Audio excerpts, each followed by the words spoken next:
Vous êtes toujours dans Culture Média en compagnie de la comédienne. On parle de son spectacle, les règles du savoir-vivre dans la société moderne. Et le savoir-vivre m'oblige à citer la comédienne, c'est Catherine Yegel. On va mieux vous connaître, Catherine, avec le portrait pré-fame de Lisa Marie Marquez, le portrait de notre célébrité avant sa célébrité. Bonjour Lisa Marie. Bonjour Philippe, bonjour Catherine Yegel. Vous êtes un monstre sacré du théâtre français, une immense comédienne et metteur en scène. Mais comment en êtes-vous arrivé là? On va rembobiner et revenir ensemble sur ce qui vous est arrivé avant d'être célèbre. Catherine Yegel, vous êtes née près de Paris, à Montreuil.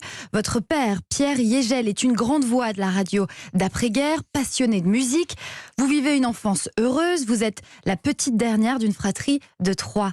Enfant, vous voulez devenir archéologue, mais votre père a un tout autre projet pour vous. Il vous voit comédienne. Et dès l'âge de 7 ans, dès que vous savez lire et écrire, il commence à vous faire travailler à ses côtés le jeudi après-midi dans les émissions sur la vie des grands musiciens. Vous posez des questions, vous passez dans le programme 36 chandelles, vous apparaissez aussi sur le disque des Misérables, vous jouez Cosette et votre père Jean Valjean.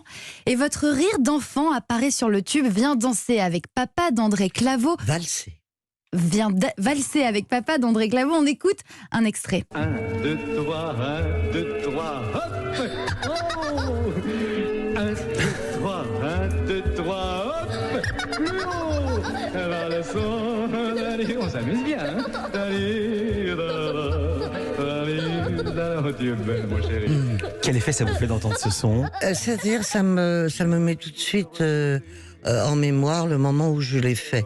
C'est-à-dire que moi, Claveau a enregistré la chanson, et moi je suis allé seul en studio, sans Claveau, et mon père, de la cabine, me faisait le signe de rire, plus fort, moins fort, etc., avec des gestes. Et d'ailleurs, ça s'entend quand on sait. À un moment donné, je ris trop fort, et il me fait comme ça. Voilà, et donc c'est pas facile, parce que j'avais 7 ans. Donc après, on titrait dans la presse de l'époque la petite Catherine Yegel qui rit au doigt et à l'œil. Et à l'œil, c'est vrai, parce que j'ai pas touché un rond. Parce qu'à l'époque, il y avait strictement rien pour la protection des enfants. J'ai eu une grande poupée horrible, très laide. J'aimais pas cette poupée déguisée en marquise de ceux qui avaient fait écrit et composé la chanson. Cette poupée dans le grenier à la campagne, je la hais. Et vers mes 18 ans, j'ai touché des droits de la vente au Japon, parce qu'il n'y avait plus que les Japonais pour acheter ça. À la maison, vous rencontrez souvent des artistes qui viennent dîner comme Barbara ou Lynn Renaud. Et votre père vous apprend un jeu, une question qu'il pose aux invités pour sonder leur personnalité. Il leur demande de décrire leur maison idéale. C'était pas un jeu, c'était un test.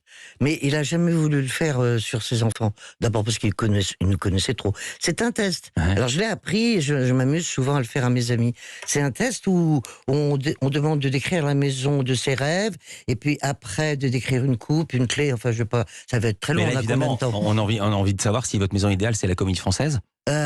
Non, parce que c'est la maison de ses rêves. Et quand on parle, mais la Comédie Française est un très grand théâtre. C'est pas du tout ce que je suis en train de dire.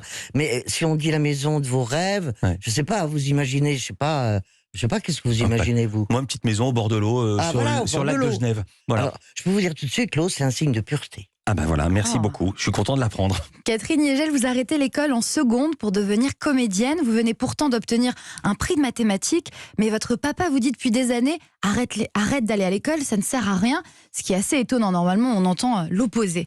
Vous arrêtez donc l'école pour suivre des cours de théâtre. D'abord pendant 1 an chez Raymond Girard, acteur et professeur d'art dramatique. Mais il vous renvoie à cause des exercices de diction qui vous ennuient et que vous trouvez bêtes. Vous faites alors... La balade de Sean Clinklicuc. Vous en voulez un petit peu? C'était ça l'exercice de diction? Ouais. C'était écrit par Raymond Girard. De Pernambouc au Potomac, l'antique Inca, l'Agométèque, sa brocante et son bric-à-brac en vrac avec ses pastèques, maintes statues en toque d'Aztèque, main masque de cacique, en stuc, sculptés en stock pour Glyptothèque, au temps du grand chêne Clinclicuc. Mais ce fut sous Manco Capac, Cosque, Kiosque, Étrusque, Ec, suivi des menhirs de Carnac qui se repaissaient de beefsteak, jetèrent chez les Yucatèques l'immense aqueduc du Trou-Duc sur les monts Chicouzicatèque, au temps du grand chêne Clinclicuc. Je précise qu'on est en direct et que c'était improvisé. Catherine Yegel ne savait pas qu'on allait parler de ça. C'est assez impressionnant. Et alors, surtout que vous n'êtes pas du matin. Qu'est-ce que ce serait le soir? Non, mais l'immense aqueduc du Trou-Duc. Oui, on a tous Quand compris. c'est arrivé, je l'ai dit d'une certaine façon, et là j'ai été viré.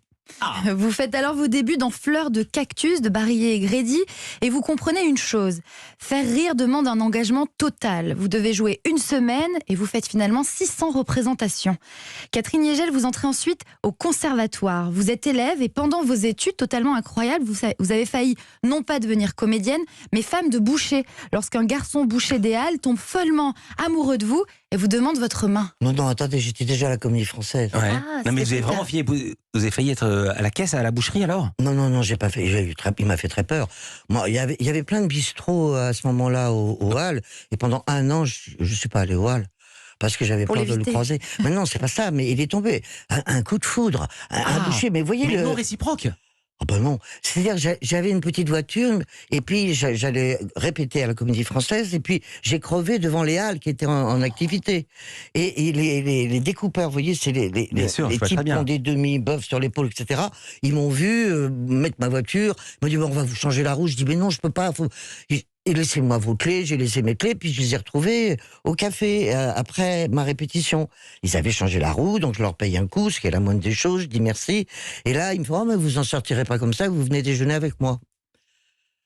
Et j'étais trop timide ou trop poli, je dis, bah, d'accord. Et il m'a emmené déjeuner, il s'était mis sur son 31, une baraque, le type. Il avait des Les mains. forts des Halles, on appelait ça. Ah oui, mais les mains, je peux pas vous dire, avec des cicatrices partout. Et là, c'était un truc qui n'existe plus au Halles, où il y avait que des cloches dedans, des grandes cloches en fonte. C'était très bon d'ailleurs, je crois. Et là, il me dit qu'il est amoureux. Il me sort une photo de sa tante. Comme ça, vous voyez, vous êtes son sosie. Et donc, je suis amoureux de vous. Et donc, Oh là là. j'ai décidé la vie. Je vais vous payer un appartement aux Champs-Élysées. Vous aurez un petit chien. Tous les week-ends, on ira au Lido ou aux Folies Bergères. Je dis, mon Dieu. Je dis, mais attendez, non, moi, c'est pas comme ça. Cette femme ne croit pas que je l'aime. Il s'est levé d'un bond. Et je vous assure, il y avait une énorme cloche dans le resto. Il a mis un doigt dedans et il l'a soulevé. La cloche. Waouh. Toute la salle qui déjeunait s'est mise à me huer. Et je lui ai dit que j'avais un fiancé, ce qui était faux. Ça vous a peut-être sauvé la vie. Ben non, il me faisait peur. Arrivé à la fin de votre cursus au conservatoire, c'est l'acteur et metteur en scène Jacques Charon qui vous incite à passer l'audition pour la Comédie Française. Vous passez donc l'audition et l'administrateur Maurice Escande veut vous engager sur le champ. Il vous laisse jouer une pièce pour laquelle vous êtes engagé et il vous rappelle quelques semaines plus tard lorsque votre spectacle s'arrête. Et c'est comme ça que l'aventure de la Comédie Française commence. C'est dans la maison de Molière que vous avez le premier vrai déclic pour les grands textes quand Jean-Paul Roussillon monte Georges Dandin. À la Comédie Française, vous incarnez tous les classiques, toutes les femmes, de la nonne à la soubrette, en passant par la courtisane. Et pendant longtemps, Catherine Yegel, vous n'avez pas d'agent, vous ne pensez pas vraiment au cinéma, le théâtre vous convient très bien.